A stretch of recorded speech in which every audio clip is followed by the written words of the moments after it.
Well, good morning, and thank you for joining today on Tony. Now, I'm going to make a quick one and a small announcement. I may or may not be able to continue with Today on Tony's, and I might be a little bit slower online the next couple weeks. But I'm going to try to keep up my regular stuff, just in case you notice a dip in activity. That's why. Going to have my hands full in the next couple weeks. Now, I'm going to keep up the switch the vote energy. That has to be done. We got to strike while the iron is hot, as they say. So, that being said, let's jump into it with our first post of the day.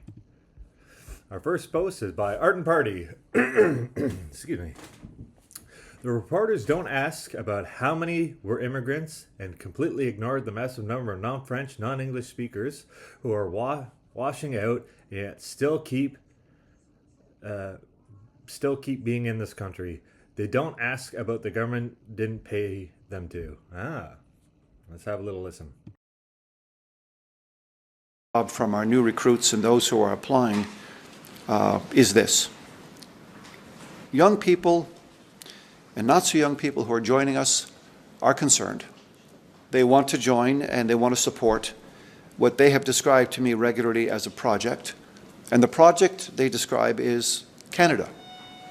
They are very committed to this country. Well, it sounds like they're really trying to sell it, and I think Ardent Party is right on the nose there. Because any man my age or younger, recruitment age, doesn't see what do they stand to gain by putting themselves on the line in today's Canada. So it's Arden's correct here with pointing, drawing attention. Okay, next post is Greg Wycliffe. Canada desperately needs more whistleblowers like this from inside the news media institutions. The rot of our news media is killing the country. And more and more Canadians are beginning to understand this. PPC pioneered it, and suffered most of the total media blackout. But nonetheless, let's have a little listen here. So I would like to ask you to explain why you draw this conclusion and what the implications are. Well, the industry is no longer independent. It's largely dependent on government subsidies at the moment. In Quebec, almost 100% of newsrooms between provincial and federal subsidies are done. So the image of independence is gone. What once was, I tried to put it recently, what once was sacred, this detachment.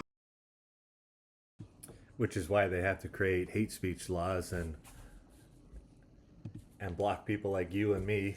And the process is a punishment with fines and detention. That's why they've got the media institutions completely captured, so they can't allow people to have the voice.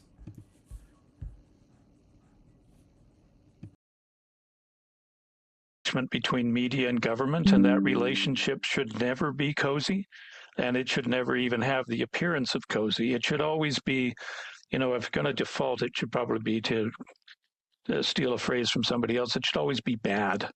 In terms of that cordial, but it shouldn't be cozy. So that's sort of ended the image of independence. And that's not. Oh, yeah. Mainstream media is dead. It's been long dead for a long time, and Canadians are finally starting to notice, which is fantastic because we can start having real conversations soon. All right, next post. Father Calvin Robinson. This is sheer evil. God is a God of love, not of hate. You are lost. Repent, Larry. You do not speak for God. John 4:8. And that's in response to the quoted tweet here by Laura Loomer. So let's have a look, see what she's been on, because she's been on a bit of a witch hunt, it seems. God hates you, real Candace Owens. Oh, well, ain't that nice. It's why he gave Charlie to Erica, and why you didn't even get to say goodbye to him. God hates you. Imagine saying that. Holy. Look in the mirror and internalize how much God hates you. Wow, jeez. We all hate you, humanity hates you, and you're irredeemable. Now that's some pretty brutal stuff right there. And it's like a mask off moment. Like, if you were right, you wouldn't have to resort to such unfair, evil rhetoric. That's what I'm going to call that. That's just rhetoric. And let's go back here to Father Calvin's original post. He quoted John 4:8. So let's have a gander. Whoever does not love does not know God, because God is love. Simple as. Laura Loomer is doing the work of someone else, and we all know who. All right, next post. Rio. They want us out of our cars, so why would they spend money on the roads? And that's an interesting point.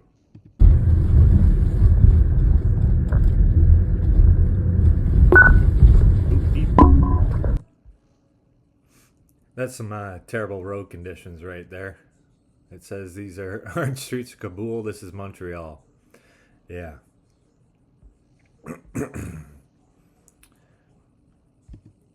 Well, I can only speak from my experience. The city of Sarnia does pretty good maintaining their roads here, but everything's super flat here.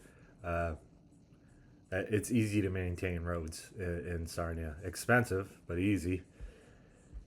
All right, next post. Doodly-doo.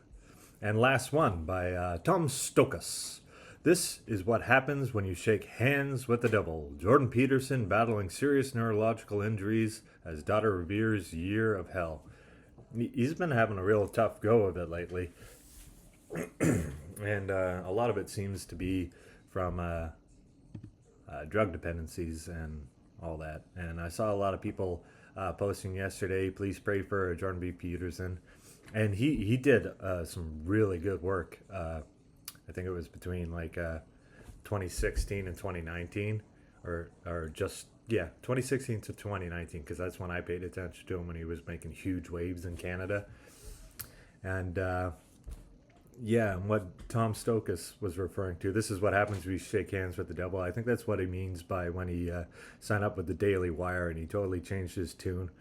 And he always stopped short. He couldn't effectively lead anyone, and his opinion was great and all, but it was kind of stagnant. It didn't really help, didn't move the needle either way. He was just joined the status quo of the establishment, it seems. Please pray for Jordan B. Peterson's himself and his family, because I know he's got an extended family that love him, and he did do good. So you got to acknowledge that he did real good. Anyway, thanks for joining today on Tony.